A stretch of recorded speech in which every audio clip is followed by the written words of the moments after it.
Hey there, welcome everybody to the Week 9 edition of TXN Sports World NFL Friday. I am your host, Anthony Florio, joined as always by good old MF Michael Fletcher and Michael Bullock. Week 9 of the 2024 NFL season. It started last night on Thursday Night Football. It was the Houston Texans squaring off against the New York Jets. And it was the New York Jets that actually won this game by a score of 21-13. Bit of a surprise here. On the Jets side, Aaron Rodgers, 22 of 32, 211 yards, 3 touchdown passes. Breece Hall had 15 carries for 74 yards. Davante Adams with his first New York Jet touchdown to go with 7 catches and 91 yards. Garrett Wilson, 9 catches, 90 yards, 2 touchdowns, including one of the sickest catches you will ever see this season. Channel his inner Odell Beckham Jr., if you will. And the Jet defense recorded 8 sacks. 8 sacks for the Jet defense. Sherwood had 2. Clemens had 2. Williams, 1.5. DJ Reed with a sack. Thomas with a sack. And Hassan Reddick in his first game as a Jet, half a sack for him. For the Texans, CJ Stroud, 11 of 30, 191 yards. No touchdowns, also no interceptions. Joe Mixon attempted a pass, but that's it. Nothing doing there. But Mixon, 24 carries, 106 yards, and a touchdown for him. Tank Dell, 6 catches, 126 yards. Autry with 2 sacks for the defense, and that's all there is to say on that. The Jets improved to 3-6 on the season. And next up for them will be on November the 10th. They will be heading to Arizona to take on the Arizona Cardinals. Whereas for the Houston Texans, who dropped to 6-3, the Texans, oh boy, good one here. Sunday Night Football on November the 10th, they will be hosting the Detroit Lions in what should be a very fun Sunday Night Football game that we'll talk about on this program next week. But huge win for the Jets. They definitely needed it. And, to keep their, especially after that tough loss to the Patriots last week, they definitely needed something to give them a spark, and they definitely got it here last night. Of course, for Houston, as you all know, Stephon Diggs, done for the season. He suffered a bad injury, a season-ending injury in the win against Indianapolis last week. So he's done for the year. So a big blow for Houston. But and it might have shown a little bit. But nonetheless, it was really the Jet defense. That was the difference. 8 sacks for the defense. Aaron Rodgers, the 3 touchdown passes. Davante Adams with finally getting his first touchdown of the Jet. And Garrett Wilson, that catch is going to be replayed for many, many, many years to come. So that was an insane catch. I couldn't believe it. At first, they said he was out of bounds, but then the replay showed that he actually was in bounds, and Allen Herbie couldn't believe it. So, but nonetheless, huge win for the Jets. Maybe this could be the start of something. I don't know. We'll see. They got to go to Arizona next week. That's a tough one. So we'll see what happens. And Houston, now they got to go home and host Detroit. Oh, that's going to be a goodie. That's all I'm going to tell you right now. That's going to be a goodie. And that's out. And for our side of the ledger, that's eligible for cross flex. So we could end up taking that. You never know.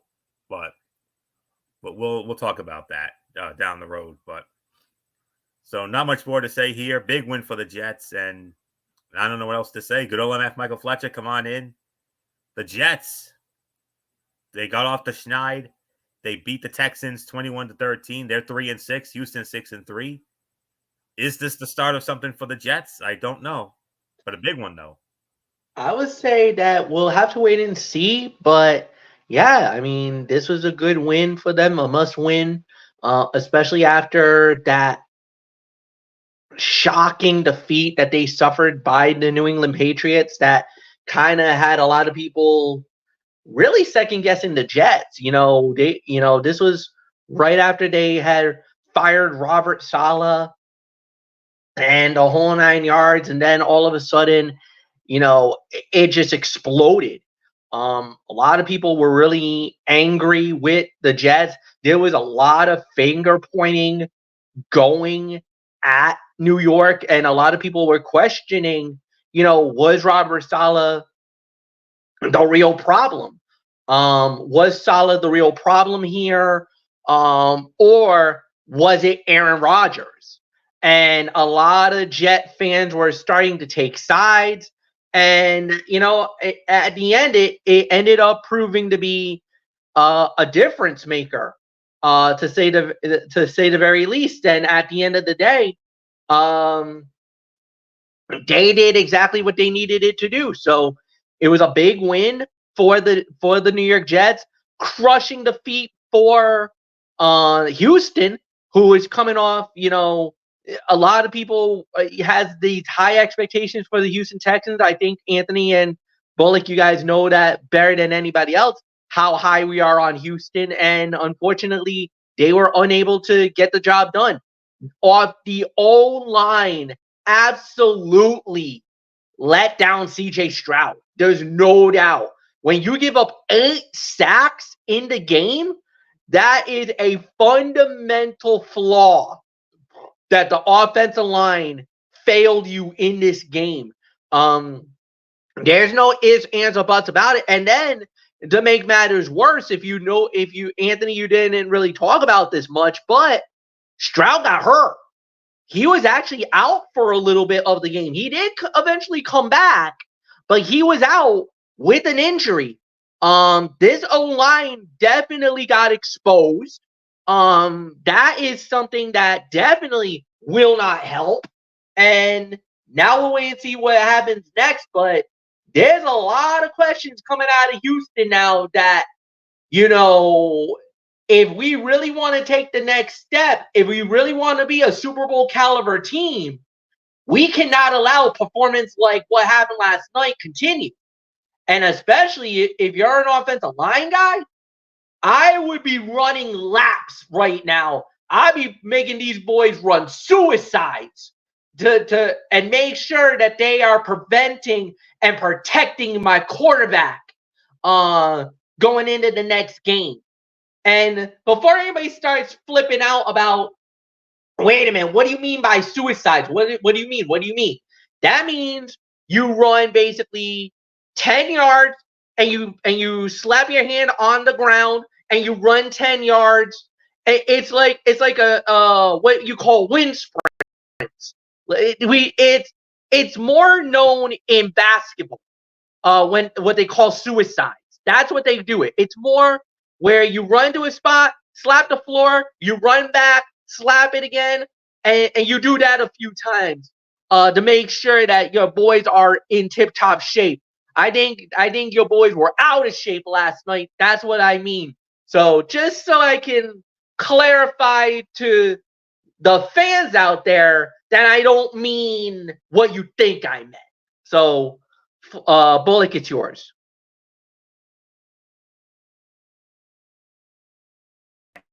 Now, I'm going to ask you guys a question here. With the Jets struggling going into this game, who do you think was the real problem? Was it Robert Saleh or Aaron Rodgers? I have to say, you know what? I got to put the blame on Saleh because his play calling and his decision making, and you can tell that the team didn't play for Saleh. They literally gave up on him. So I'm definitely placing the blame on Saleh more than I am placing the blame on Aaron Rodgers. Even though Aaron does deserve some criticism, Saleh deserves the lion's share of it. All right, Florio? Yeah, definitely Robert Saleh. I mean, he definitely was the problem with the New York Jets. I mean, it wasn't really as much Aaron Rodgers' fault. I mean, he's not a spring chicken anymore. I mean, he's going to be turning, I believe he's going to be 41 next month. So he's not the Aaron Rodgers that we once remember. But in all honesty, Robert Saleh, with some nonsensical play calling and poor time management, he definitely deserved to be let go. And I agree with MF. He was definitely the problem. Yeah, I mean, I'm with you guys. It's Saleh. I mean, because there are some people who said that, and this is only rumor, so don't jump on me for this. They think it was Aaron Rodgers who pushed for Robert Saleh to be ousted, because I think he's had a history with pushing coaches out the door. I can actually agree with that, because a lot of people blamed Rodgers when Mike McCarthy got fired from Green Bay. So yeah, there is a little bit of some validity to is there some legit validity to it? Maybe, but I have heard those rumors before, Bullock, and I do know for a fact that Ty Schmidt from the Pat McAfee show definitely blamed Aaron for Mike McCarthy to get fired, because he is not only a Green Bay Packer fan, but he's one of those few people that actually owns and actually has stock with the Green Bay Packers. So he does have that minority stock hold of ownership of the Green Bay Packers. Yeah, it's. I mean, I'm with you. It's on Saleh. It's just that there's some people who said Aaron Rodgers is the reason for him to be gone. Now, does he deserve some of the blame? Perhaps, but the thing is, we'll never know. We'll never know for sure. So, but yeah, I think this could be the win that could turn it around for them. But remember, like what Anthony Florio said, Aaron Rodgers ain't no spring chicken anymore. He's 40. He's going to be turning 41. He's not the And their Aaron Rodgers. schedule does not get any easier either. Exactly. So, yeah, it doesn't get any easier. So it's going to get tougher for the Jets from here on in. So we'll see what the Jets are made of. But definitely a big win for them. Yes, I mean the offensive line was a bad night for the offensive line for the Texans, and yeah, CJ Stroud, I'm pretty sure didn't appreciate the work of his own line. So, but yeah, I think the Diggs injury does hurt them, but I still think there's some key guys who could step up in the absence of him. So I think they'll be fine. I mean, but we'll see what happens the next game they have. So nice win for the Jets, but like I said, we'll see what happens the rest of the way. So let's get on with the rest of the the rest of is it week 8? 9. All right, let's get on with the rest of week number 9 in the National Football League. And first off, Florio, tell us who's on bye this week.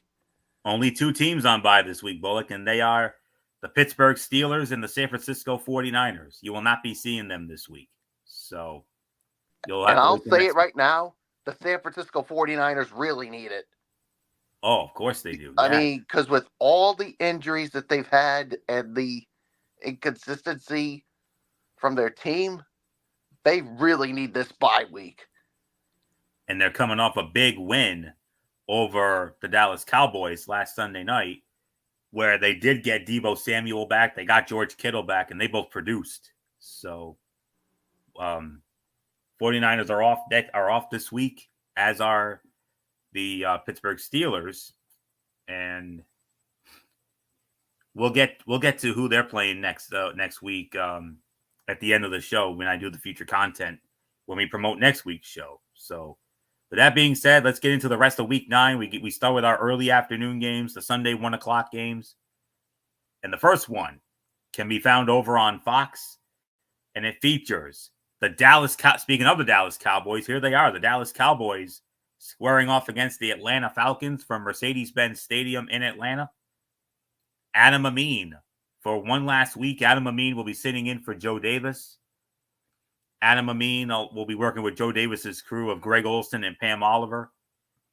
And Atlanta opening up as a 3-point favorite. Series history favors Dallas, however, 17-11 in the regular season. Cowboys have won the last 3 meetings in a row against Atlanta, including a 43-3 smash job in Dallas in 2021. The Falcons last beat the Cowboys at home and overall back in 2017. That was a 27-7 beatdown in Atlanta as well. So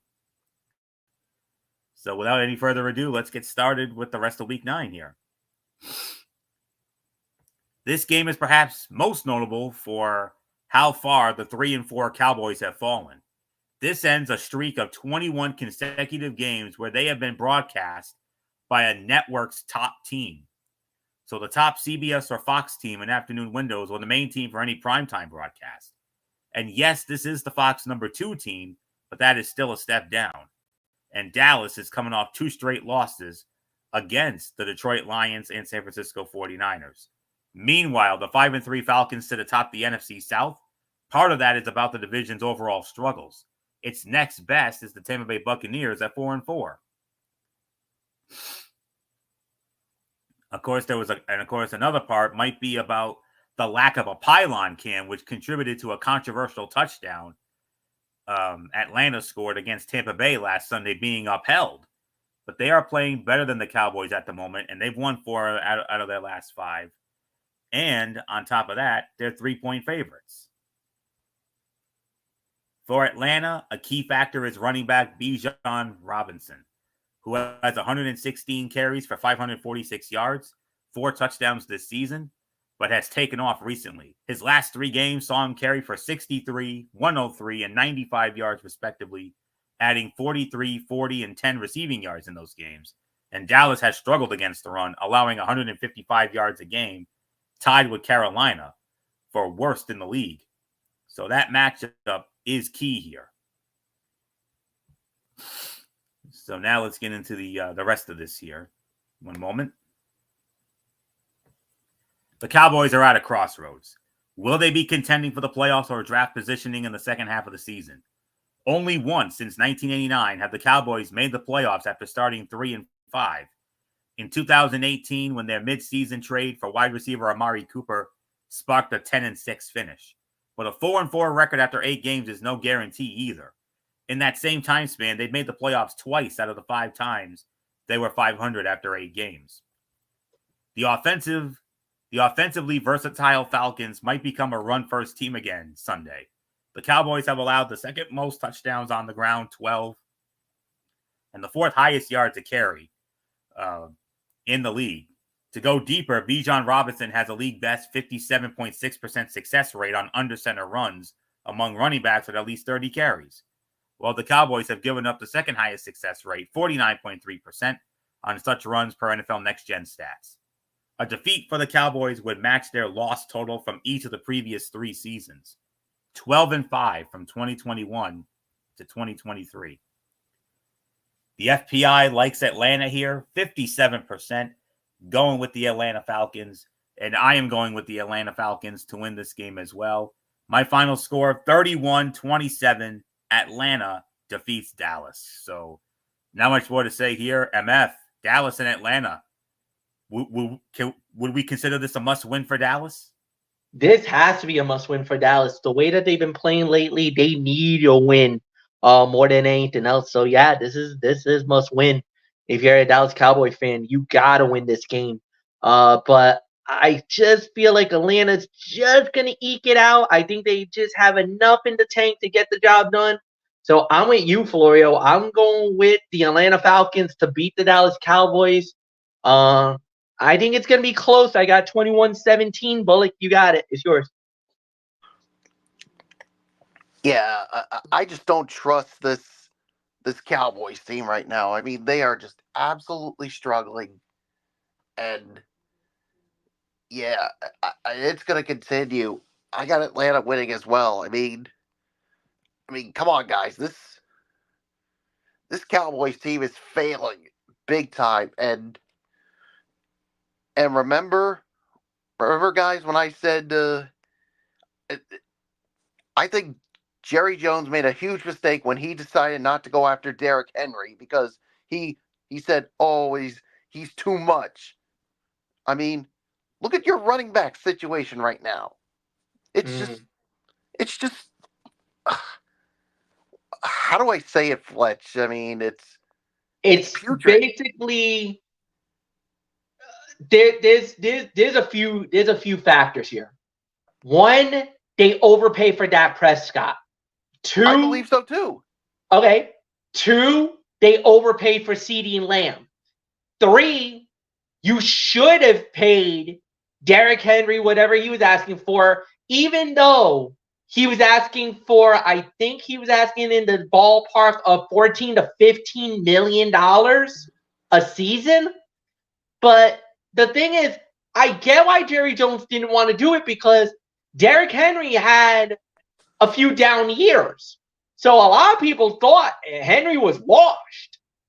Obviously, he was not. So, I mean... And right now, Jerry Jones is going to have to eat some crow. Yeah. Because... Well, there's quite a few teams that's going to have to eat some crow right now because there's a few teams that had their eyes on Derrick Henry. Not just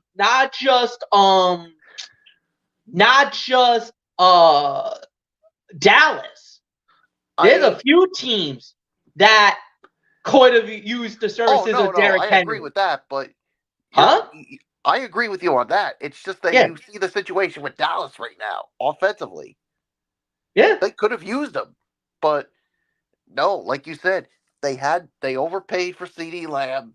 They overpaid for Dak Prescott. If they paid them the right amount, you still could have had enough to go after Derrick Henry. Yeah. But no, Jerry Jones decided against that, and now it's making him look like a total doofus. Yeah. And yet he still believes like, oh, we're still a playoff team. We're still a playoff team. The reason why he's saying that is because he's hoping to see some teams to fall apart in the NFC. Well, he better hope so. He better. Yeah. Because if they if those teams continue to play well and his team's struggling, there's going to be people who are going to say, Jerry Jones, you are an absolute moron. Yeah. And the thing is also, Fletch, how much longer can Mike McCarthy survive? That seat is getting so freaking hot to the point that people are saying, Jerry, why don't you pull the trigger and fire him? Because he hasn't proven anything yet. He hasn't gotten the team far in the playoffs. The thing is that I hate to say this feels like the Bill Belichick effect with the New England Patriots. Jerry Jones is so loyal, and to a fault. He's loyal because he didn't want to pull the trigger now. Because what if you do pull the trigger? What does that tell you to the fan base? What does that tell you to your team? What does that tell you to anything? You fire a coach mid-season. That basically tells you you've given up. That you don't have anything left. You got nothing to play for, nothing to work for. If you're Dallas, you're thinking Super Bowl or bust. That's the mentality of the Cowboy fans. Super Bowl or bust, and that's how it's always been. Well, you know that, Blake. They haven't lived up to Florio, that. You know that than anybody else. So I get it, but there's a messaging behind the decision. You were even, because I remember we were on this show last season and how you were pounding the gavel for Bill Belichick to finish out the season, to not be fired by the Patriots when everybody And you know this better than anybody else, Michael Bullock. Everybody was asking for Belichick to be fired halfway I've through heard the that. season. I've heard Right that. around this point, right now, people were asking for Belichick's head on a platter. Yeah, and including you a stuck certain up. guy at WEI that I'm not even going to mention his name. No, but it wasn't just him either. And you know that, Bullock. There was quite I a know few that. There people. were certain others, but I'm saying he's the number one guy. But he was, but still. But you were begging him not to be fired. So again, this is that same situation that it's going to happen right now. The only way Mike McCarthy gets fired is if there's already a deal in place for a new head coach to come into Dallas. And I've already heard rumors about Belichick. So let me just lay that out for you guys right now. Mm-hmm. Belichick's name's being linked to Dallas. Interesting. Very interesting. And I'm leaving it right there. Yeah, so because I've been hearing some fan bases who were saying that Mike McCarthy should be fired. Because the way the team's been playing. But the thing is, it's not, if you're if Mike McCarthy gets fired, then he's being what's the word I'm looking for? He's the scapegoat. He's going to be the exactly. That's the word I was looking for. He's going to be labeled as a scapegoat. Like, there's going to be some other people that deserve blame, and yet McCarthy gets fired, and he's going to be the scapegoat. So, it's just a lot of turmoil with this team right now. And they better turn it around quickly, or that fan base is really going to be the heat's only going to get hotter and hotter and hotter, and it's only going to get worse.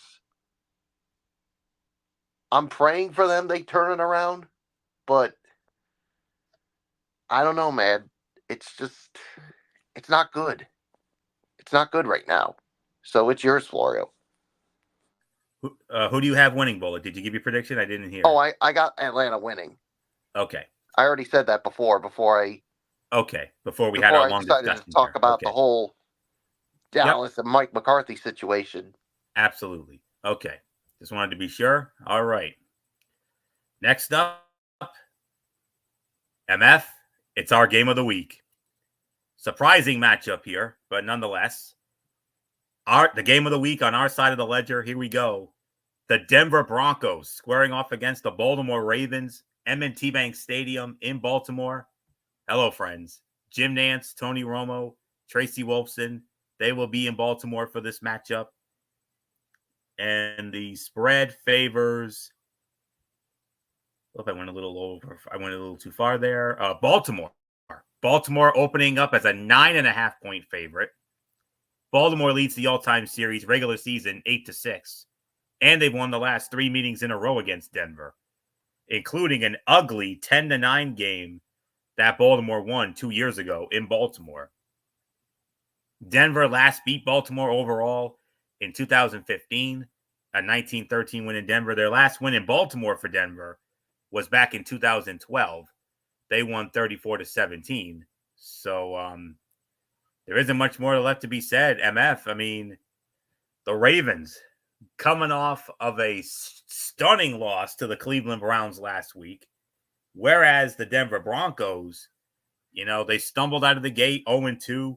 They've won 5 of their last 6, and they took it. They handled their business against Carolina like they were supposed to.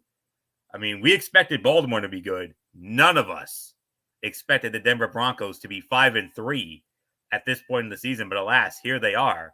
So it sets up a very fun matchup here with the upstart Broncos against one of the best teams in the AFC in Baltimore. Our game of the week. Nothing left to say. The Phil Simms to my Jim Nantz. As always, do that thing I like. Hello, friends.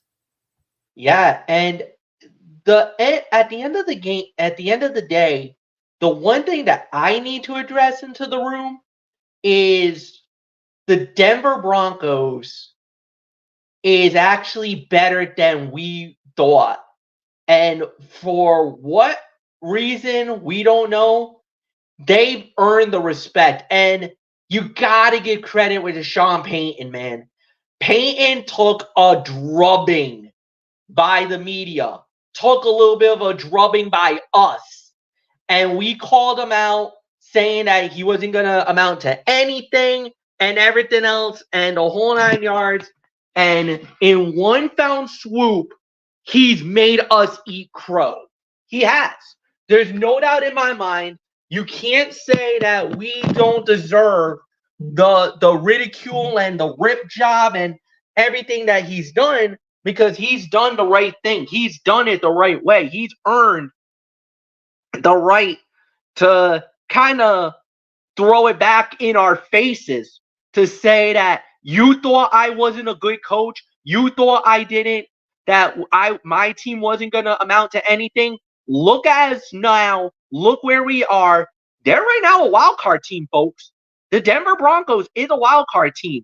They could actually come out of the AFC and at least play for the playoffs this year. Now, I'm not talking Super Bowl, anything else. Let's keep it real now. But they are a lot better than they were earlier in the year. They stumbled out of the gate. Now they're one of the hottest teams in the NFL. They're one of the more underrated teams in the NFL. They're one of three that's really been one of the biggest surprises. One other team we'll get into, we might even start to consider maybe Super Bowl contenders for a certain team later on today. So, they've been playing great, man. But now is the litmus test. Now they're going up against the Ravens. Now we got to see if this is a mirage or do we have a legitimate threat that everybody got to watch. I think I know Baltimore's pissed. They know they let one get away against Cleveland. Unfortunately, if you're the Denver Broncos, you're catching the Ravens at the wrong place at the wrong time. I think Baltimore's going to win this game. It's going to be an interesting one, but I got Baltimore winning. Michael Bullock, I give it to you.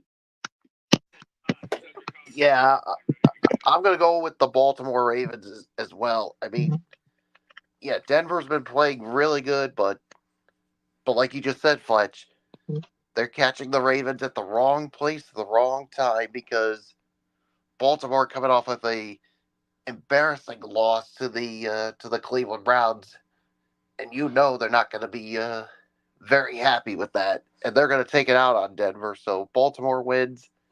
It's yours, Florio. This clash of 5-3 teams will go to much of the country as the CBS single header, and there's a lot to like with it. The main question may be the health of Ravens quarterback Lamar Jackson, who missed his second straight practice yesterday with knee and back injuries. He has thrown for 2,099 yards and 17 touchdowns this season, with a 67% completion mark and just 2 interceptions, while rushing for 501 yards and 2 more touchdowns. At the moment, it seems like he'll play, but if he were not to, Josh Johnson would get his first start since 2021. But I'm hearing that Lamar Jackson will be ready to go. Meanwhile, the 9.5-point underdog Denver Broncos have their own quarterback discussions. Rookie Bo Nix has improved lately after a shaky start and has 1,530 passing yards and 8 touchdowns this year. But he has 5 interceptions and has completed just 63% of his passes. We'll see what he can do against the Ravens defense and how Tony Romo breaks down his play.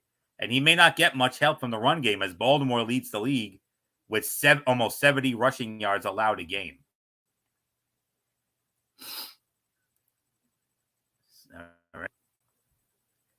The Broncos have their best record since they were 6-2 in after 8 games in the 2016 season. But they have found prosperity against several of the most wobbly teams in the league. 3 wins have come over teams with 6 losses: the Jets, the Saints, and the Raiders. to go with a win over our now 1-7 Carolina team. The Ravens could offer quarterback Bo Nix, who is 27th in the league in yards per completion at 4.72 and 26th in completion percentage, the opportunity for some big plays. Baltimore has surrendered 46 explosive plays. That is runs of at least 10 yards and completions of at least 20 yards. The Ravens are 24-3, including the playoffs, at home against rookie starting quarterbacks in franchise history, which is the best home win percentage by any team since 1950. However, Bo Nix has not played like a first-year NFL quarterback, going 5-1 in his last 6 starts with 8 touchdowns and 1 interception over that span. His 5 wins are the most by a rookie quarterback in Bronco history, surpassing Hall of Famer John Elway and even Drew Lock, both of whom had 4. Ravens running back Derrick Henry has 9 straight games with a touchdown dating to last season. That is the 3rd longest streak by a player at age 30 or older in NFL history. The FPI loves Denver. The FPI loves Baltimore here. 77% going with the Baltimore Ravens to win this game. And I, too, have the Baltimore Ravens winning this game. I'm going to go 30-20.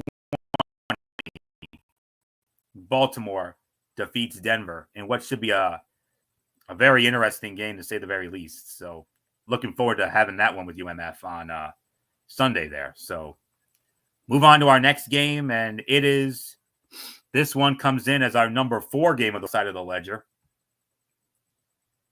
And it's an AFC East divisional matchup. Second meeting between these two already. It is good old MF Michael Fletcher's team, the Miami Dolphins, squaring off against my Buffalo Bills, Highmark Stadium in Orchard Park on CBS. Kevin Harlan, Trent Green, and Melanie Collins will be on the call. Buffalo opening up as a 6-point favorite. They met earlier this season, week number 2, the first Thursday night football game in Miami. Buffalo went into Miami and took care of the Dolphins. 31-10 was the final there. And they cut into Miami's all-time regular season series lead. Miami now leads the regular season series 61-55 with a tie. And including playoffs, Buffalo has now won 5 straight meetings against the Miami Dolphins. And last year in Buffalo, we all remember what happened. Buffalo smashed Miami 48-20. MF and I had that game. The Miami Dolphins have not won in Buffalo since 2016. A 34-31 overtime win, and that was a Christmas Eve game. That game was on Christmas Eve day in 2016. Miami, that's the last time Miami stole one in Buffalo. They haven't won there since. So, Michael Bullock, we started with you. Buffalo, they started 3-0, lost 2 in a row, and they've won 3 in a row since. And they've done it in very impressive fashion. They barely got by the Jets some time ago. But the last couple of games, they have absolutely been on. They smashed Tennessee. But even more impressive, they went into Seattle and they took care of business against Seattle. And they smashed them 31-10. And MF's Dolphins, yes, they got Tua back, but they lost at home to Arizona. Oh boy. Yeah, that's not good if you're a Miami Dolphin fan. And yeah, I mean, the Bills have just been playing really good, and unfortunately, I got that trend continuing. So I'm sorry, Fletch. I gotta go with the Buffalo Bills here to beat the Miami Dolphins. So it's yours, Florio. Yeah. Just bear with me. This thing went a little out of order. All right, here we go. Dolphins rookie running back Jalen Wright leads the team in yards per carry at 5.3. He averages only 6 touches per game to Devon Achane, his 11.6, and Raheem Mostert, 11.3, respectively. Achane has been Miami's best offensive player this season, and Coach Mike McDaniel said Mostert has been a gigantic tone setter for the team. Still, when asked about getting the rookie more involved, McDaniel said Miami will make the necessary adjustments to make sure that he can contribute his skill set. Bills rookie receiver Keon Coleman has 9 catches for 195 yards in the last 2 games. He had 201 receiving yards in the first 6 games. And quarterback Josh Allen said, the trust that I have in him just grows day by day, and we get extra reps after practice, and you see that starting to pay dividends. The Bills offense has had success at home this season, averaging 38.3 points in 3. The Dolphins have scored 28 total points in 3 road games this season. They have scored under 40 total points in their first 4 road games only once in franchise history, when they scored 30 total points all the way back in 1967. I'm sorry, MF, but the FPI loves Buffalo here. 72% going with the Buffalo Bills. And of course, you know where I'm going. Of course, I'm going with my Buffalo Bills to win as well. But Miami's going to play us tough. They always do. And but at the end of the day, I still got Buffalo winning this game. Final score, I'm going to go 34-24. The Buffalo Bills defeat the Miami Dolphins and keep this incredible start going. So Buffalo wins 34-24. MF, yes, you got Tua back. That's great. But you still lost at home to Arizona, and now you're playing a red-hot Buffalo team in their house. Oh, boy, I'm sorry, man. I don't like your chances. Yeah, the only good thing is that it's not going to be snowy. It's not going to be cold. Like, if there was ever a game that Miami maybe could steal against Buffalo, that this could be it. But the thing is, Miami's not playing with all their horses. They're all injured. Tyreek Hill is now being questionable. Actually, he's been listed doubtful. He might not even play. Zealer's out. We lost 3 guys on the defense side. Now they're saying Tyreek might not even play on Sunday. I mean, this is one of those moments where, and I hate to say this, man, but Dolphin fans are checked out. They're done. They want Mike McDaniel fired. They want Chris Grier fired. And it's getting to the point where I don't want to start ranting or doing that level, but it's to the point where even the diehards of the Miami Dolphin fans are sick and tired of this team. Like, this was supposed to have been, the year where maybe they make a run. Yes, they lost a few players along the way, but this team is, I'm going to say it, downright pathetic. And I would not be shocked if Buffalo blows out Miami, because that's how this thing's been going for the Dolphins this year. Too many injuries, too many bad decisions by the coaching staff, too many penalties, too many mistakes. And it gets to a point where there's really now to the point where there's no hope. They lost it. And I'm going to say this. The fan base gave up on the Dolphins after they lost to Indianapolis a couple of weeks ago. They really said F this when they lost to Arizona last week. It's to the point that Dolphin fans are saying tank the rest of the season. They don't care anymore. Screw it. The season's done. Throw the remaining games so that we can get one of the top picks, so that we can get a quarterback for next season to try to trade Tua away, because that's how the Dolphin fans are feeling right now. Get rid of Tyreek Hill, get rid of Jalen Waddle, blow the team up, and start all over again. Fire McDaniel, fire Chris Grier, because that's how the Dolphin fans are feeling right now. They don't give a damn about this team. The fan base has turned on the Miami Dolphins. and it's getting to the point where they don't give an F anymore. So that's where, if you want to know where the real sentiments are about the Miami Dolphins and their fan base right now, you have it. There it is, folks. So Buffalo wins. Florio, it's back to you. All right. Well, man, talk about hard times indeed. So, all right, we move on now to our Zonk game of the week. The Zonk game of the week on our side of the ledger. The New Orleans Saints squaring off against the Carolina Panthers.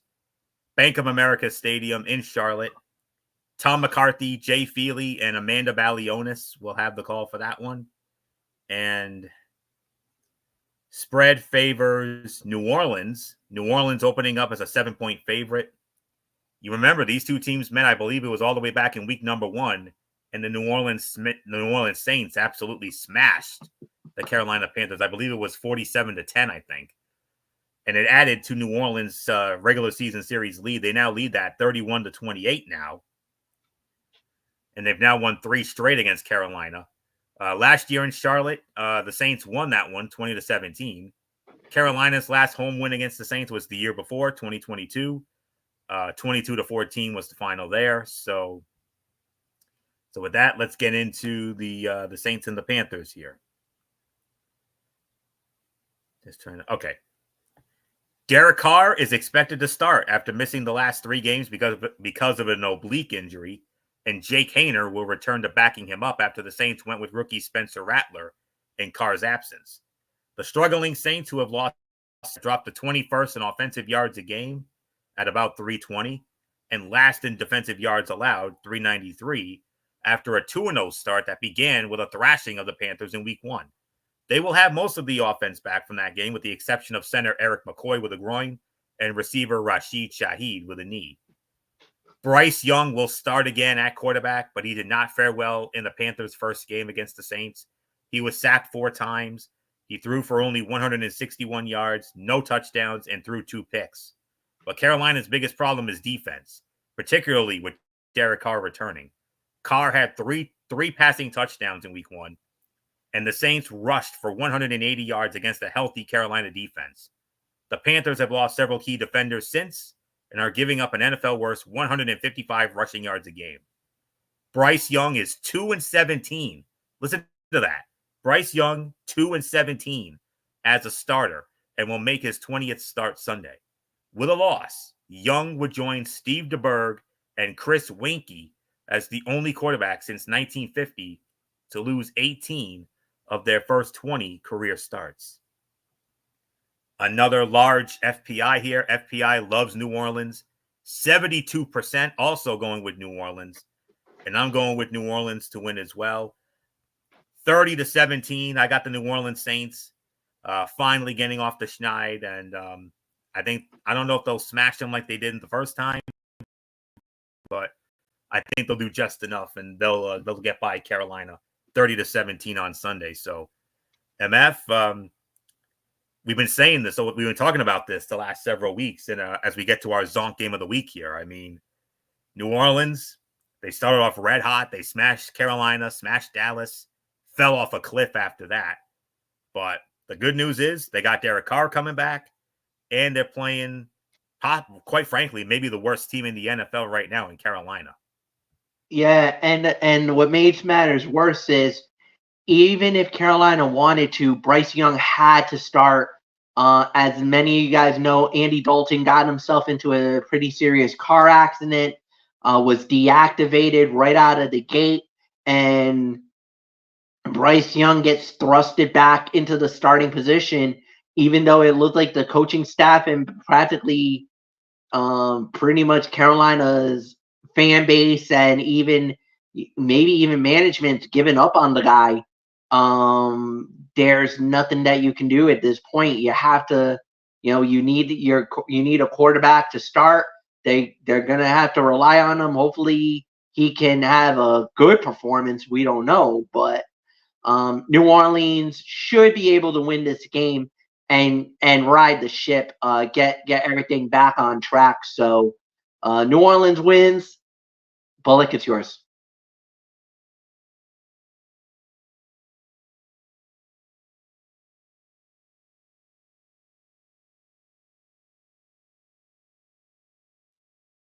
Mike? Bullock, are you there?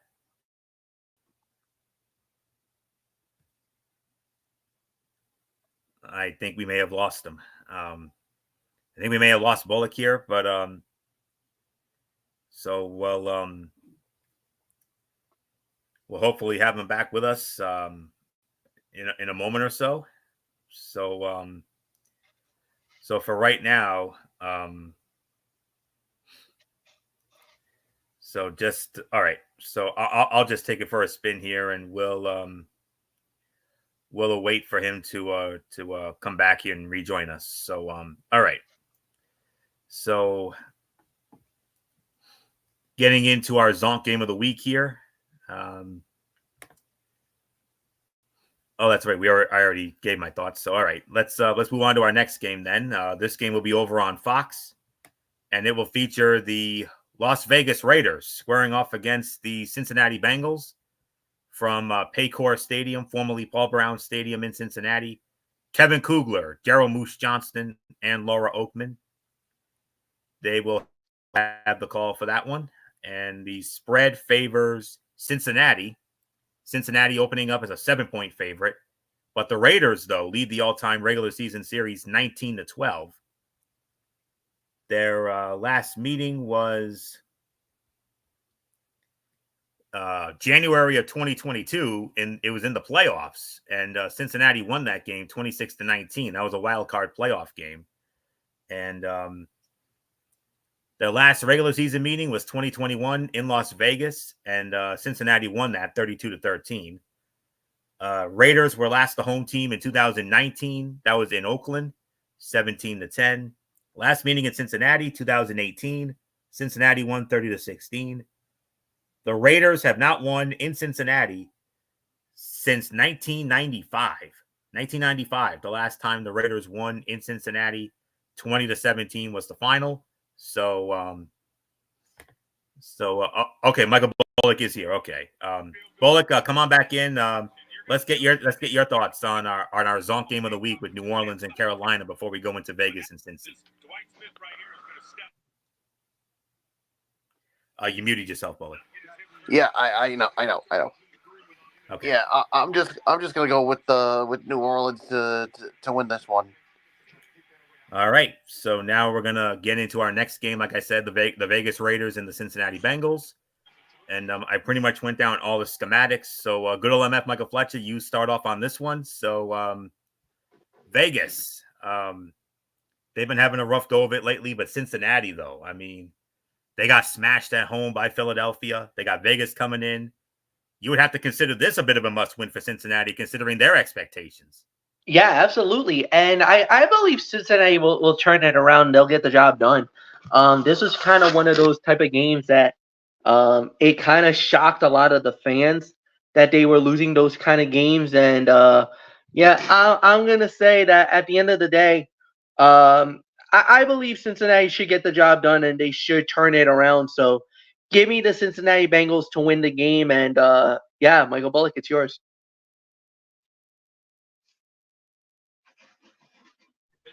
Yeah, I'm going to go with the Cincinnati Bengals as well. I think they should definitely turn around here. So Cincinnati wins. It's yours, Florio. Yeah, I definitely concur with that as well. Just need to find it in my notes here because they're all over the place. Okay. The Raiders have already used 4 different starting offensive line combinations in 8 games and might have to deploy a 5th against the Bengals. Center Andre James is dealing with a right ankle injury that knocked him out of last week's loss to the Chiefs. Rookie left guard Jackson Powers Johnson, who won the 2023 Remington Trophy as the best college center, slid over to close out the game without much of a drop-off. He said, "I've got great guys around me. The whole line is pushing for me and wanting me to be great. Definitely a learning curve, so I've got to get on the bike again and start riding the tricycle again." One matchup could dictate how things go for the Bengals offense. Left tackle Orlando Brown Jr., who is battling a lower right leg injury ahead of Sunday's game, versus Max Crosby, who is 9th in the league in pass rush win rate as an edge rusher, 22.3%. Bengals quarterback Joe Burrow knows the plan for success is simple. The biggest thing is eliminate Crosby's ability to affect the game. Joe Burrow has passed for fewer than 250 yards in 3 consecutive games, tied for the longest streak of his career. He has a total of 347 passing yards in 2 games against the Raiders, including the playoffs. FPI Cincinnati here, 65% going with the Cincinnati Bengals, and I'm going with the Cincinnati Bengals to win this game as well. Final score, I'm going to go 24-17. Cincinnati defeats Las Vegas. So with that, we move on to our next matchup. And this game came in, I believe, as our number 7 game of the week. Yes, it's our number 7 game of the week on our side of the ledger. We got the Los Angeles Chargers squaring off against the Cleveland Browns. Cleveland Browns Stadium in Cleveland. Spiro Ditas, Adam Archuleta, and Aditi Kinkabwala will have the call for that one. And the Chargers opening up as a 1.5-point favorite. And the series history, it favors the Chargers. Chargers lead the all-time series 19-9 with a tie. And the Chargers have won 4 meetings in a row against the Browns, including a 30-28 win in Cleveland in 2022. The Browns last beat the Chargers overall and at home back in 2016. That was a final of 20-17. So I believe Michael Bullock starts this one off. So Bullock, Los Angeles Chargers, Cleveland Browns. Chargers, middle of the road kind of team, whereas Cleveland coming off of a huge upset over Baltimore last week. Can they keep that momentum going? Yeah, I mean, they upsetted Baltimore here, so and the Chargers, like you said, middle of the pack here, but I gotta go with the Chargers to win this one. I just think they're the better team, and I think Cleveland's luck is gonna run out here. So Chargers win. It's yours for you. Yeah, I'm with you. After throwing for fewer than 200 yards in each of the first 4 games this season, Chargers quarterback Justin Herbert heads to Cleveland on a 3-game stretch of averaging 288 yards a game. Cleveland has allowed 200-plus passing yards 4 times. Browns quarterback Jameis Winston transformed the Browns offense in his first start. 334 passing yards, 3 touchdowns, and no interceptions. But is his performance sustainable? Sunday's matchup against the Chargers, the best defense Cleveland has faced to date, will be telling. Los Angeles leads the NFL in scoring defense, allowing 13 points a game. This is the first meeting between these teams since Week 5 of the 2022 season. The Chargers have won 5 of the last 6 meetings, dating back to 2015. Believe it or not, the FPI actually likes Cleveland here. Not by much. Only 54% going with Cleveland. But to be honest with you, I got to go with the Chargers in this one. I'm going to go 23-16. The Chargers defeat Cleveland. But you never know. Cleveland could surprise again. They could pull another upset here. So we'll see if they can. But for right now, I got to go with the Chargers. 23-16 is my final. So especially after they took care of business against the Saints last week, smashing them 26-8 at SoFi. So we'll see what happens. But Chargers win 23-16. MF. Chargers and Cleveland, our number 7 game of the week on our side of the ledger. And does Cleveland have another upset in them? Is Jameis Winston? I mean, he had that great start against Baltimore. Can he keep it going against the Chargers? Yeah, we'll have to wait and see what it does, but I kind of feel like the Chargers are a better team. I don't know if they're gonna get to the right. If they're gonna get it's gonna be the right thing to do. But we'll wait and see how it plays out. But yeah, I think the Chargers are gonna be able to get the job done and win the game. But we'll see how it plays out. Nothing more to say. And Anthony, it's yours.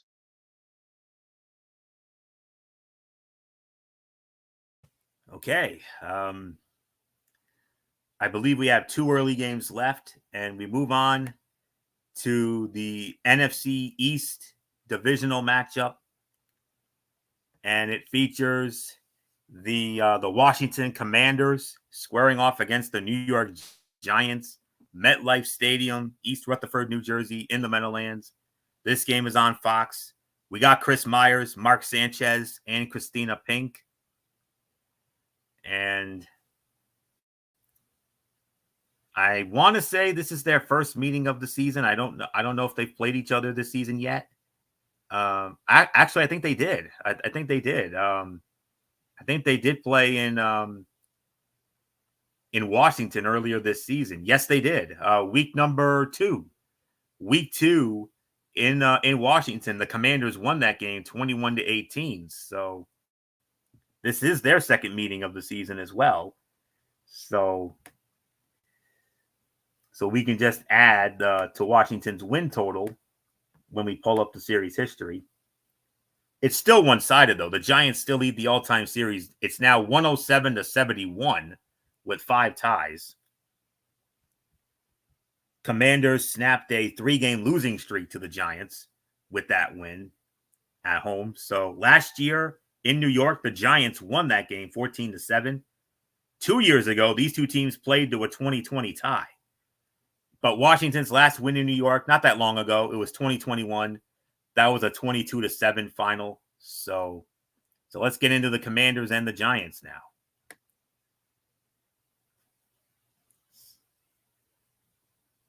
Okay, got it. Here we go.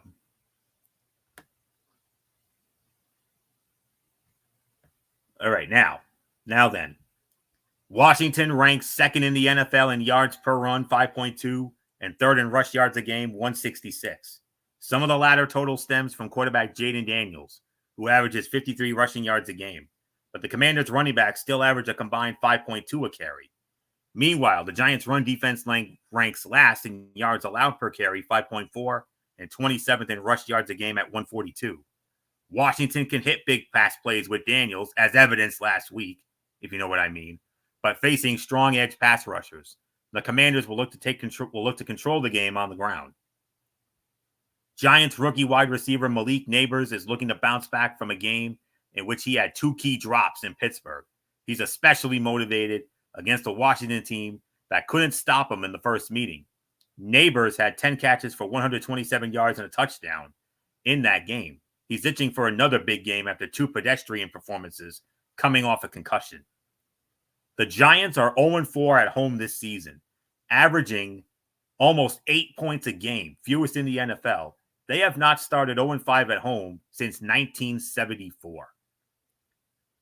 And I think they're going to, because the FPI is giving it to Washington here. 66% going with the Washington Commanders, and I'm going with the Washington Commanders to win this game as well. I'm going to go 27-21. The Washington Commanders defeat the New York Giants for the second time this season. So not much more to say. MF, the Giants, well, we know how they are.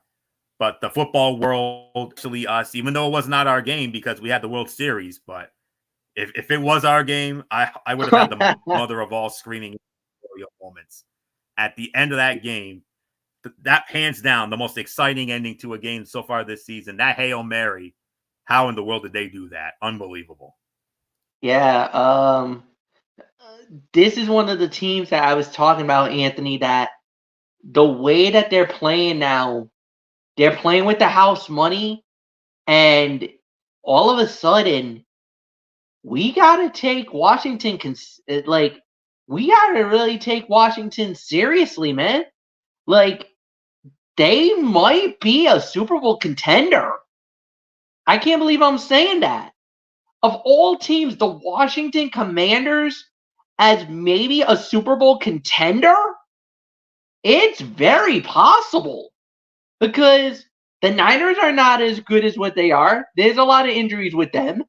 Philly's okay, but they've had a couple, because they're kind of looking like Buffalo right now, where they started out not so great. Now they're starting to look like they found themselves, but we don't know for sure if they're all the way back. San Fran, same way. The only other team that maybe could be the thorn in the side of Washington is Detroit. And we'll get into the Lions in a little bit. But other than that, the Commanders are right now, I believe they're like second in the NFC behind Detroit. I mean, the last time Detroit and Washington are this good at this time of the season, I think you got to go all the way back to like 1990, 1991, 1992 when Barry 91. Sanders was on the Detroit Lions and Mark Rippon, Art Monk, and they met 1991, January yeah, of 92 as part of the 91 season. MF, remember, Detroit and Washington met in the NFC Championship game that year. I mean, that's what we're looking at. All of a sudden, could we be looking at 1991 revisit for the NFC Championship game? You don't know. I mean, that's how good Washington's been lately. And I'm gonna say the Commanders wins it. So there's really nothing more to say. Michael Bullock, it's yours. Yeah, I'm with you as well. I got to go with the Commanders as well. I mean, it's hard to believe that they're actually a playoff contending team. So Washington wins. It's yours, Florio. All right, and I do believe we have one more early game left, and this will be over on Fox. This is their Zonk game of the week. The New England Patriots squaring off against the Tennessee Titans, Nissan Stadium in Nashville. And on Fox, it'll be Jason Benetti, Mark Schlereth, and Jen Hale. Jason Benetti is working with Adam Amin's crew. So that's the story on that. So it's Benetti, Schlereth, and Hale for New England and Tennessee. And the spread favors Tennessee. Tennessee opening up as a 3.5-point favorite. New England, however, leads the all-time series 24-16 with a tie. Their last meeting was 2021 in Foxborough. New England smashed Tennessee in that one, 36-13. Last meeting in Nashville was 2018. Tennessee smashed New England 34-10. New England's last win in Nashville was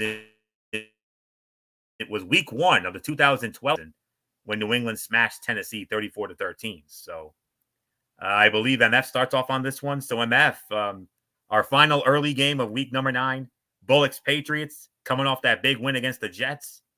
And now they got to go into Nashville against the Titans in the Zonk game of the week for Fox. So MF, New England and Tennessee, your thoughts?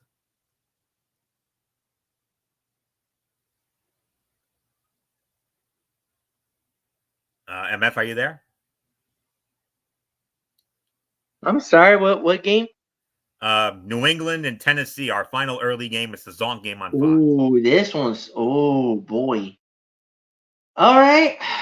Well, Drake May went down with an injury. He went down with a concussion. Jacoby Brissett went back in and actually played very well. The defense stepped up. They went up and they handled their business and they shocked the NFL by beating the New York Jets. Now, Tennessee, I hate to say it's all over the place. You don't know what you're going to get from them. Some days, Will Levis looks like a great player. The next time, he looks like a flash in the pan. You don't know. Tough call.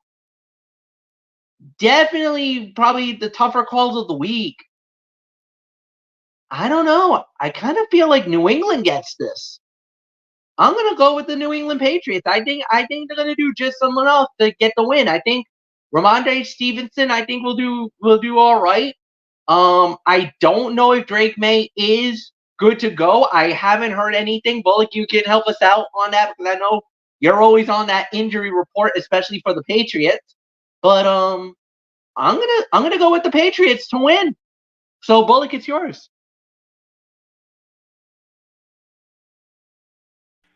Yeah, I'm actually going to go with the Patriots as well. I mean, I think it's going to be a close, but I think at the end, I think they'll make it 2 in a row. So give me the Patriots to win this one as well. It's yours, Florio.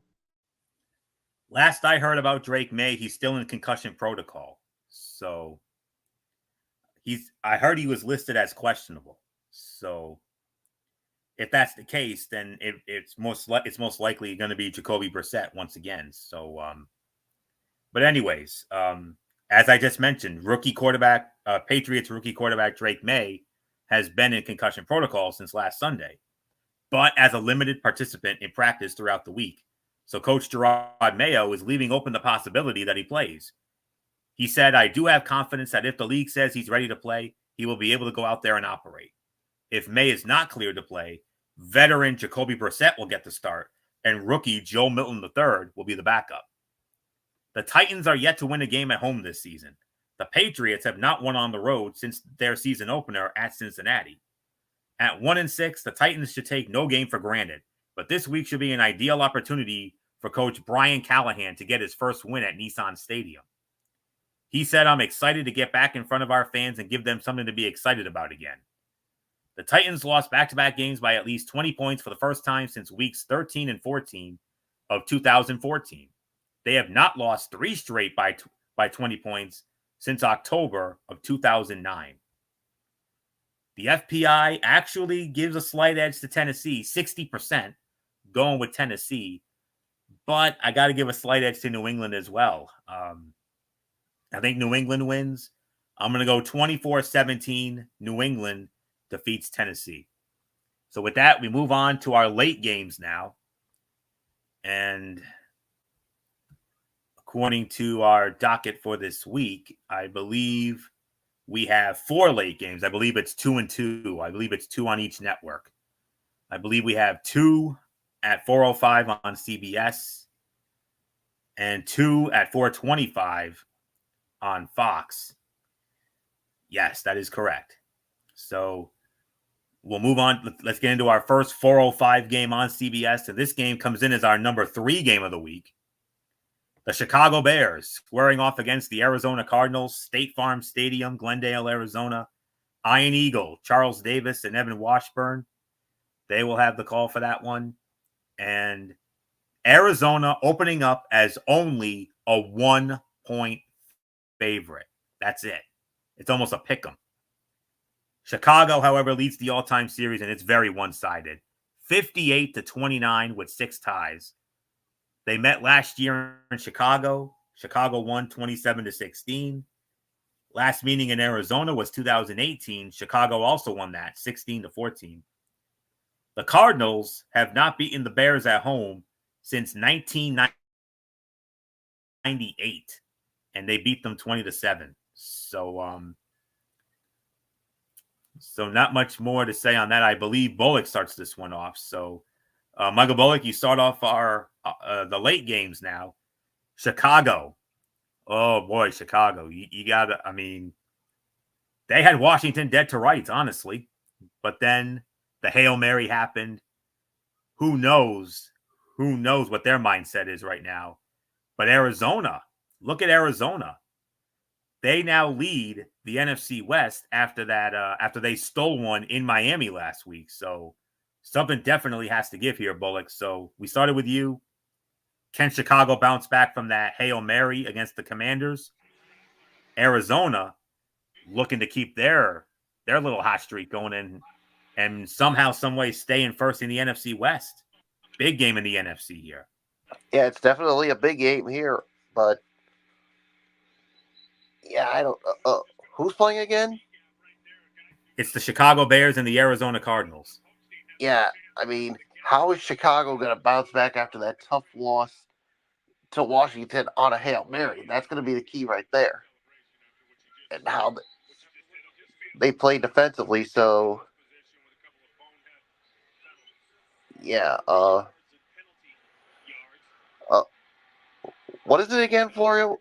Who's playing? I just need that reminder one more time. Okay, we got the Chicago Bears and the Arizona Cardinals in all right, Arizona. All right. Yeah, I'm going to go with. This is a tough one here, but I'm gonna give the slight edge to the Chicago Bears because to me they really need this more after coming off of a heartbreak like they had last week. So give me the Bears, but I would not be shocked if Arizona wins. So it's yours.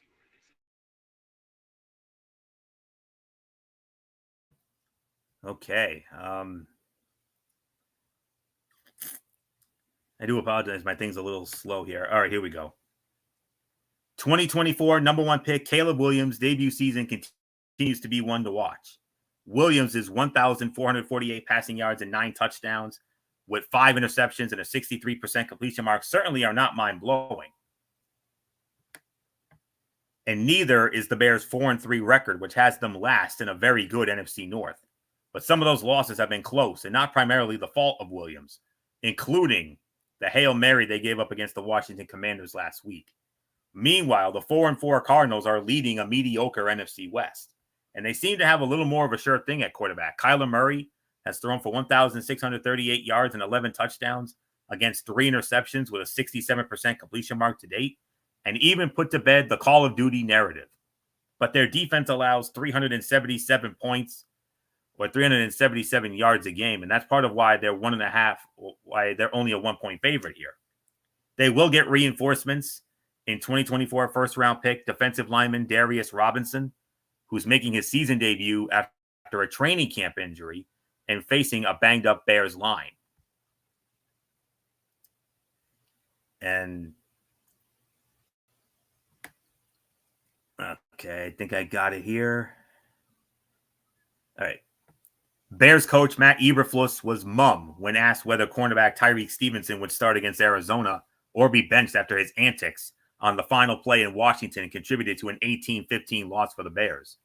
Eberflus said the second-year corner has made a lot of plays for this group and for our defense and for our football team over the last couple of years, and he's going to continue to do that. Given the Bears are already dealing with injuries to Jaquan Brisker with a concussion and Kyler Gordon with a hamstring, replacing another starter in the lineup might not be in the cards Sunday. The Cardinals have finally found some consistency. They've won 2 in a row for the first time since 2021 and have taken 3 out of 4. If they can continue their run with a win Sunday, they'll be in a prime position going into next week's game against the New York Jets, which is their last before their bye week. The Chicago Bears have the hardest remaining schedule in the NFL, according to ESPN Analytics. After their next 2 games against Arizona and New England, they will play 8 straight games against teams with a current record of 500 or better. Oof. I said this was a pick'em, and this is damn sure a pick'em, because the FPI gave it to Chicago 49.9%. That's a pick'em, folks. This is a pick'em. But I agree with Bullock. I gotta go. Actually, no. I'm actually gonna go with the Arizona Cardinals to win this game. I'm gonna go 20-17. Arizona defeats Chicago and keeps and Arizona keeps their winning ways going. So, but I would not, however, be surprised if Chicago stole this one. But I got to give a slight edge to Arizona in this pick'em game. So give me Arizona 20-17. So MF. Chicago and Arizona are number 3 game of the week. Sleeper matchup, and definitely something has to give. NFC implications in this one. Yeah, tough game to call. This is going to come down to the wire. I'm going to go Arizona, but I'm not 1,000% sure about this one. Like you said, this is the virtual pick'em. I would not be surprised if Chicago wins this because of the fact that they're steaming mad. They know they let one get away last week in Washington, and they're gonna want to take it out on the Cardinals. The Cardinals have been playing good lately. Kyler Murray's been playing really well. Offensively, they're looking a lot more stronger, but Chicago, we don't know. This can go a number of different ways. Slight edge to Arizona, but that's all it is. It's a slight edge. So nothing more to say. It's yours. Okay, we move on to the other 405 game on CBS. It's our number 6 game of the week. The Jacksonville Jaguars squaring off against the Philadelphia Eagles, Lincoln Financial Field in Philadelphia. And on the call for that one, I believe it is. If I remember correctly, I believe this is Andrew Catalan's crew. Yes, Andrew Catalan, Tiki Barber, Jason McCourty, and AJ Ross. Philadelphia opening up as a 7.5-point favorite. Philadelphia leads the all-time series 4-3, and here's the unique thing about this series, guys. Jacksonville won the first 3 meetings against Philly, while Philly has won the last 4, including a 29-21 win in Philadelphia for the Eagles in 2022 in their last meeting. Jacksonville last beat Philadelphia in Philadelphia and overall back in 2006, and they won that game by a score of 13-6. So let's get into Jacksonville and Philadelphia. As bad as the Jaguars have been defensively, they're on pace to allow the second most yards, 382, and points, 28 a game in franchise history. They have been effective offensively. Quarterback Trevor Lawrence has cut down his turnovers. He has 5 after averaging 20 a season over his seasons. And they're averaging about 6 yards a play, which would be the best mark in franchise history. The biggest issue is their slow starts. Just 20 points scored in the first quarter, which might not hurt them this week because the Eagles are the only team in the NFL that has not scored in the first quarter. Eagles quarterback Jalen Hurts has become much more efficient in recent weeks. After turning the ball over 7 times over the Eagles' first 4 games, which was the second most in the league at the time, he has no giveaways in the last 3 games. And Philadelphia is 3-0 over that stretch with a points per game differential of plus 16.3 compared with minus 2.5 during its 2-2 start. Jalen Hurts has had 5 rushing touchdowns in the last 2 games, the most by any quarterback in a 2-game span since 1951. Since 1950, the most rushing touchdowns by a passer over a 3-game span is 6. And those 2 quarterbacks were Johnny Lujack in 1950 and Cam Newton in 2011. FPI loves Philadelphia here. 68% going with the Philadelphia Eagles. I'm going with the Philadelphia Eagles as well. Jacksonville might hang with them for a bit, but I think Philly will put it away with a late score. So I'm going to say 33-20.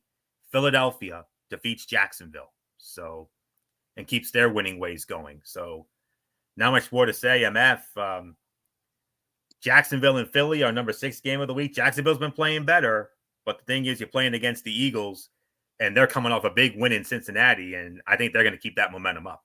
Yeah, this is going to be fly, Eagles, fly, no doubt about it.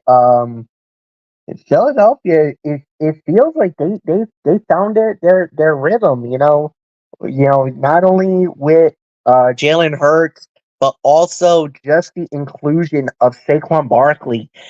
There's another guy that, who really absolutely just exploded out of nowhere, being so good with the New York Giants. Then he goes to Philadelphia and he's just having one of the best seasons I've ever seen from a running back. And, just like how we were talking about Derrick Henry, this was another guy that I think a lot of teams are going to be regretting that they did not sign during the offseason when this guy became a free agent. So Philly benefited from it, and they're reaping the rewards right now. 6-2, right in the mix in the NFC East, alongside Washington. And yeah, I got the Eagles winning yet again. So nothing more to say. Bullock, it's yours. Yeah, I'm going with the Philadelphia Eagles to win this one as well. I mean, it could be close, but I think Philadelphia will pull it out. So give me the Eagles. So it's yours, Florio. All right, gentlemen, are you ready for America's Game of the Week on Fox? And this is the game of the week right here on either side of the ledger. The first of our 2 425 games on Fox, but this is the big one right here. It's America's Game of the Week, NFC North Division matchup. The Detroit Lions squaring off against the Green Bay Packers, Lambeau Field in Green Bay. Kevin Burkhardt, Tom Brady, Aaron Andrews, Tom Rinaldi. Detroit opening up as a 2.5-point favorite. Green Bay dominates the all-time regular season series, 104-76 with 7 ties. And they split last year. Both teams won on the road. So last year in Green Bay, Detroit beat Green Bay 34-20. Matter of fact, Detroit has won 2 straight in Green Bay. They also won in Green Bay 20-16 in 2022. Green Bay last beat Detroit at home back in 2021. That was a 35-17 final. All right, MF. Game of the week on Fox. It's the game of the week as far as I'm concerned. NFC North Division, Detroit, Green Bay. But the only small downside, as exciting as this game is, Jordan Love, he's injured again. So Yep. we don't know his status, but nonetheless, Detroit and Green Bay, America's game of the week on Fox. What a game this is going to be. This is going to be a good one. And like we've been saying right now, Detroit looks like they're poised for a Super Bowl run. They are. They've been playing absolutely lights out. They've played really well lately. They had one little hiccup earlier in the year that kind of got away from them, a bad performance, but they've been dominating the whole way through. And Green Bay, like you said, Jordan Love got hurt in that game in Sao Paulo, Brazil. That sidelined them a little bit, even though the backup quarterback did really well in that absence. And then Jordan Love comes back. Green Bay looked pretty good. Now Love is hurt again. We don't know the status. It looks like maybe he goes. But at the end of the day, I don't think it's even going to matter. Even if Love even starts or does not play, I don't think it's going to matter. Detroit's just on a mission right now because they want to get back to the NFC Championship game to win that game to get back to the Super Bowl because they feel like they let that moment get away. And I think Dan Campbell and the boys are like, we had a taste of what the Super Bowl could have been. We want to get there now. So I think they're going to do whatever it takes to get there.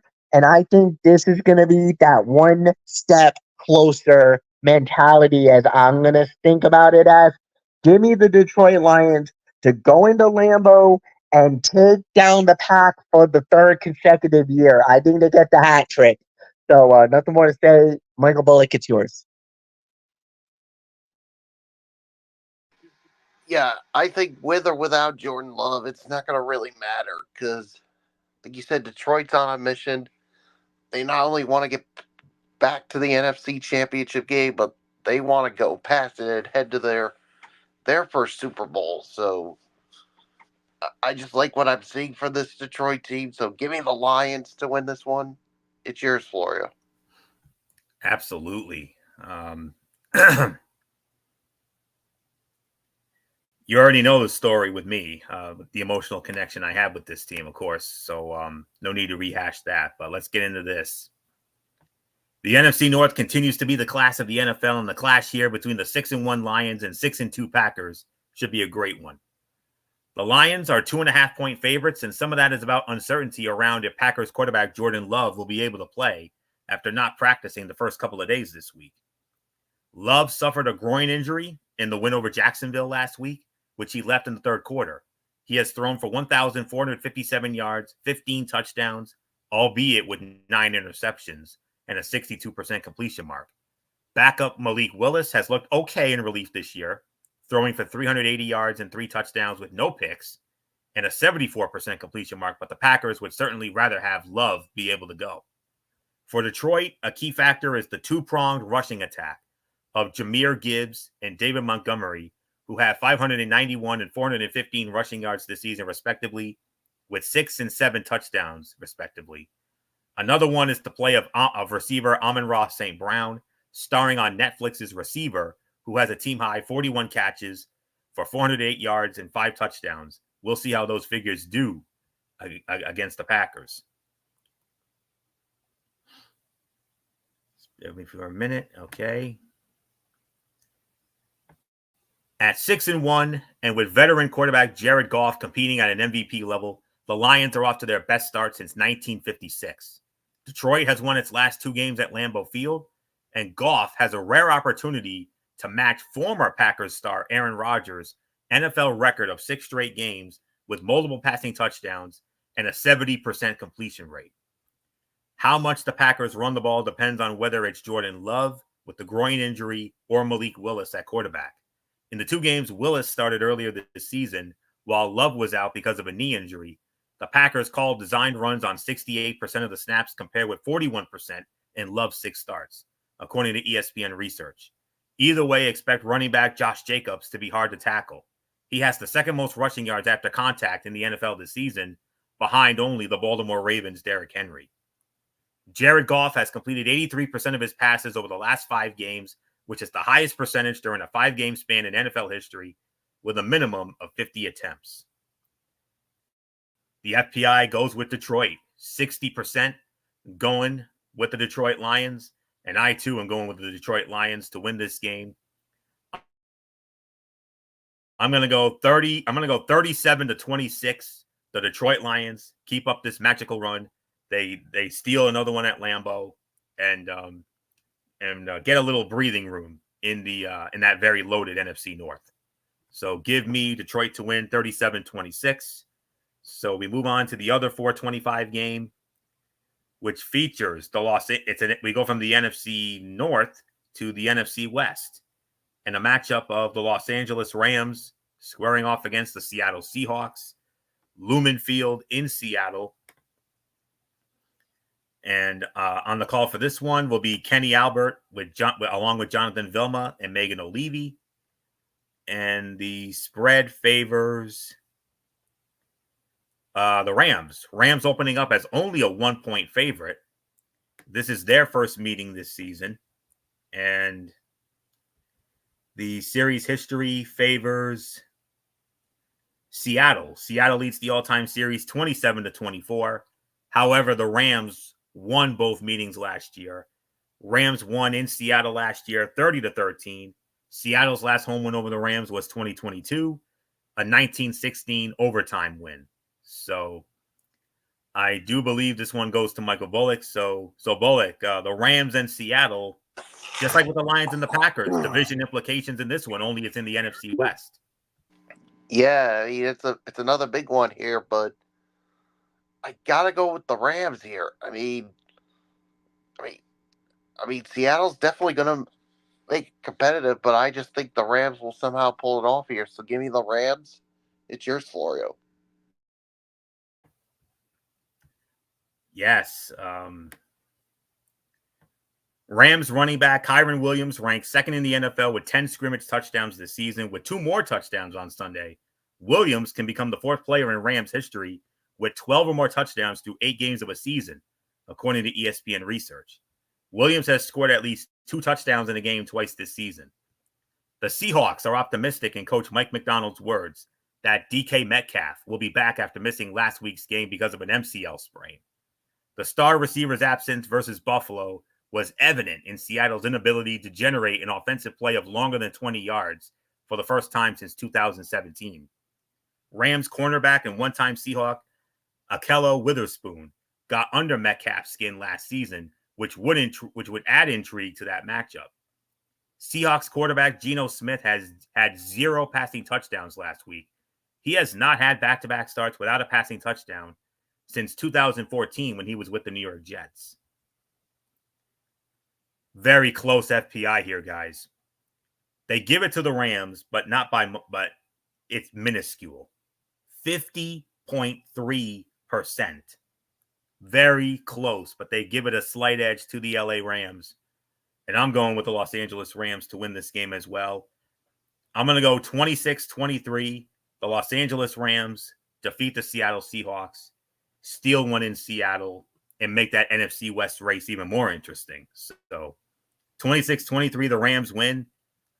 MF, needless to say, this is a must-win for both teams. That NFC West, oh boy. It's getting crazy now. Yeah, no doubt about it. One little side note that I need to address in the room: DK Metcalf is out. Will not play on Sunday due to the injury. He has been deactivated. So I'm a little surprised that the FPI is that low. I think that number is going to go up. And I think it's going to side with the Rams even more now that they know that DK will not play. So I'm actually going to say with confidence that I got the Rams to beat the Seahawks, and I'm going to say 24-14. with the Rams winning. So, Florio, it's yours. All right, guys, we got the primetime games now. First up, Sunday Night Football on NBC. This was originally an afternoon game, but it ended up getting flexed. We've had our first flex of the season. This was originally supposed to be Jacksonville and Philadelphia in this spot, but they moved the Jacksonville-Philly game to the 4:05 kickoff, and they moved this at primetime spot.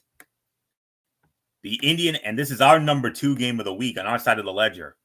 The Indianapolis Colts squaring off against the Minnesota Vikings from US Bank Stadium in Minneapolis. And we all know who's working that, of course.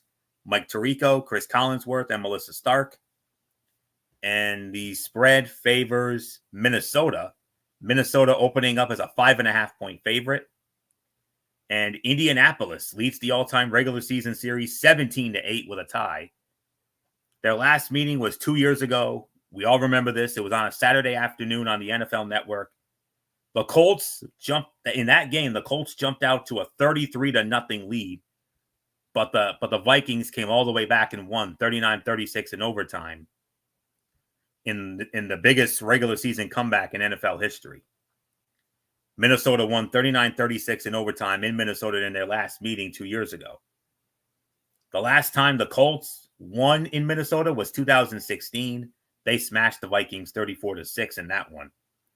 So this is our number 2 game of the week, and I'll start it off, and here we go. The 4-4 Colts are seeing incredible quarterback drama after the announcement they're benching Anthony Richardson for Joe Flacco. Some of that's been around Richardson asking to leave for a play in last Sunday's 23-20 loss at Houston because he was tired, while other parts of it are about his overall play this year. But it may be the most interesting to see what Flacco can do in relief, a prospect discussed by some even before the season started. The 39-year-old Flacco came out of retirement last year and was excellent for the Cleveland Browns. But can he keep that up? Meanwhile, the 5-2 Vikings seem to be in a much smoother spot, but they have their own quarterback discussions. Sam Darnold has been excellent, 1,610 yards, 14 touchdowns, 5 interceptions, a 67% completion rate so far. But rookie first-round pick J.J. McCarthy is back around the team while he's recovering from season-ending surgery from a preseason injury. That has sparked talk about just what the future holds for Sam Darnold in Minnesota. But a strong performance from him and the Vikings might quiet that discussion for the moment. With quarterback Joe Flacco set to take over, look for an interesting subplot in how he deals with the Vikings' heavy blitz package. Minnesota blitzes at the highest rate in the NFL this season, 42%, but Flacco leads all quarterbacks since 2023 in touchdowns per pass attempt, 13.3%, and yards per completion, 14.8. Flacco also has the 4th lowest sack rate at 5.1% against the blitz. The Vikings are expected to get tight end TJ Hawkinson back onto the field now that he has recovered from a torn ACL and MCL in his right knee. That will likely prompt a redistribution of targets among the team's pass catchers, a shift that should benefit the offense, even if it ultimately takes a few targets away from wide receiver Justin Jefferson. To this point, Jefferson has 35% of quarterback Sam Darnold's targets, second highest percentage by any player through 7 games in the last 10 years. ESPN Analytics currently gives Indianapolis, believe it or not, a 64% chance to make the playoffs with Joe Flacco, compared with a 46% chance with Anthony Richardson. Minnesota is the FPI favorite. Not much, though. Only 54% going with Minnesota. But I'm going to go with Minnesota to win this game as well. 31-24, Minnesota defeats Indianapolis on Sunday night. So not much more to say, MF. Indianapolis, Minnesota, Sunday Night Football on NBC. Our number 2 game of the week on our side of the ledger. Yeah, this is going to be an interesting matchup, a really good game to say the very least. Give me Minnesota, slight favorite. I think they'll do just enough to get the job done. So nothing more to say. Bullock, it's yours. Yeah, I'm going to go with Minnesota as well. So there's really nothing more to say. It's yours, Florio. All right, gentlemen, we have one game left. Monday Night Football on ESPN. featuring the Tampa Bay Buccaneers squaring off against the back-to-back reigning, defending, undisputed Super Bowl champion Kansas City Chiefs, Arrowhead Stadium in Kansas City. You know who's working this as always: Joe Buck, Troy Aikman, Lisa Salters, the Manning cast on ESPN2 with Bill Belichick, of course, and Kansas City opening up as a 9.5-point favorite. The series history, regular season wise, it's tied 7-7. Their last meeting was 2022 in Tampa Bay. Kansas City won that one 41-31. Last meeting in Kansas City was 2016, and Tampa Bay won that game by a score of 19-17. And believe it or not, gentlemen, and this is very surprising when I'm looking at this series history, the Kansas City Chiefs have not beaten the Tampa Bay Buccaneers at home at Arrowhead since all the way back in 1986. You can imagine that. 27-20. But a lot of that is because a lot of the games recently were in Tampa Bay, and the last two meetings in Kansas City, Tampa Bay's actually won. So, but nonetheless, here we are. So, MF, our final game of the night, Monday Night Football, the Tampa Bay Buccaneers, they've got injury concerns, especially Chris Godwin and Mike Evans. And the Chiefs, they haven't been, exactly the blowaway team that we've seen them over the last few years, but yet somehow, some way, they're undefeated. Yeah, they just know how to get it done, man. It doesn't matter how they do it. It's not the most prettiest. It's not the most defining, but when you get the job done, you can't say anything bad about it. They just keep winning, and that's all that matters. And give me Kansas City to do it again. I got nothing more to say. Bullock, it's yours.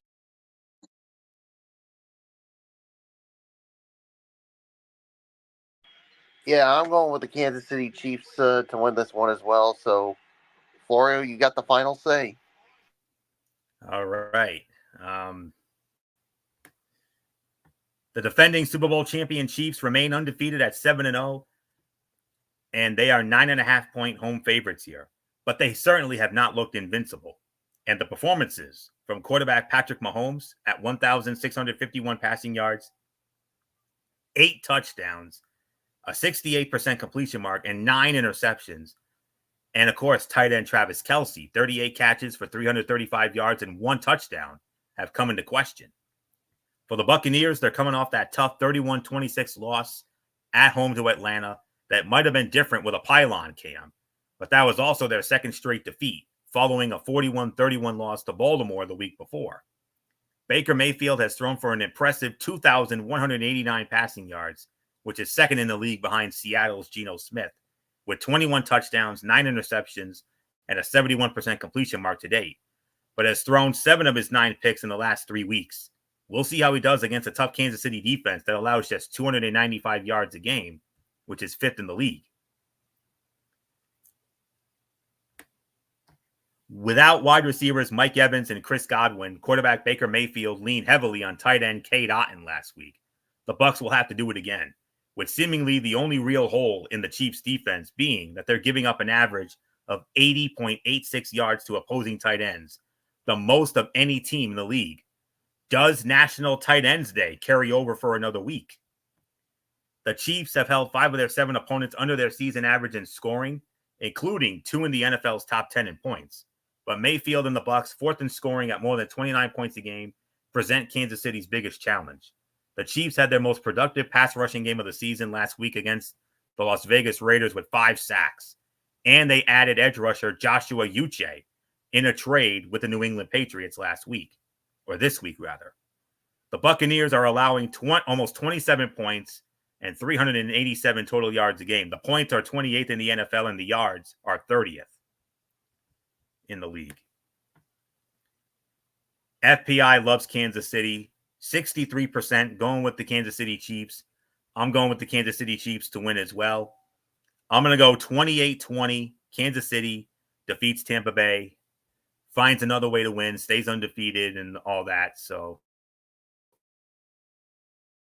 with that, will put the bow on this edition of this Week 9 edition of TXN Sports World NFL Friday. We want to thank you all so very much for tuning in. As always, we'll be MF. Are we doing a show tomorrow night, or is it going to be Sunday night? I just want to make sure we have the right day here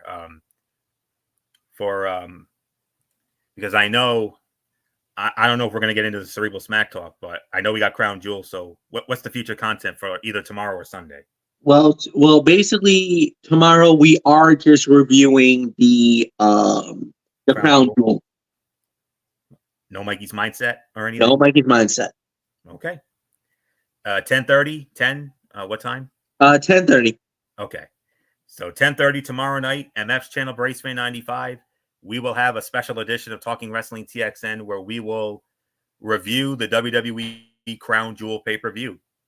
And then Monday night, also at 10:30, right back here on the Tone 25, we got Ridiculously Raw.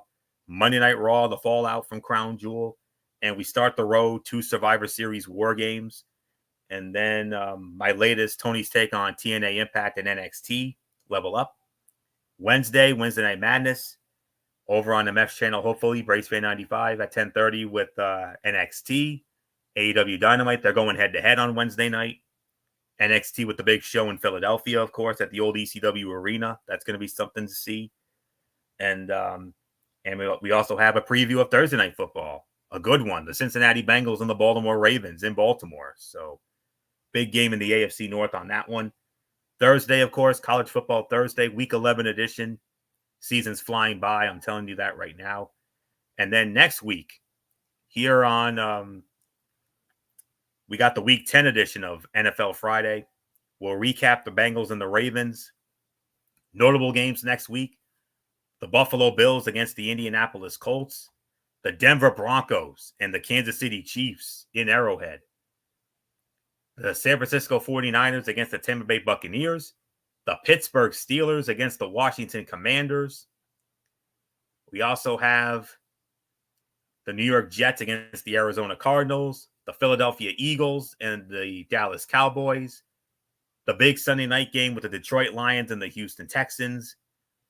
And, of course, and that's pretty much it. So, but we'll get into all the games next week here on NFL Friday. Those are just some of the notable ones for next week. So that's it. So until tomorrow night, for the special edition of Talking Wrestling TXN over on the MF's channel, Braceway 95, this is Anthony Florio here for Michael Bullock, and in spirit, good old MF Michael Fletcher. And, of course, always and forever, our First Lady, Dee Woodson. You know the routine, everybody. Thumbs up. Talk to you later. Yeah, throw it up Fortune Force style. But for now, my friends, God bless. Be good to each other. Have a blessed Saturday. And until tomorrow night, for the special edition of Talking Wrestling TXN over on the MF's channel, Braceway 95, you've been watching the Week 9 edition of TXN Sports World NFL Friday right here on the Tone 25 on YouTube and StreamYard.com.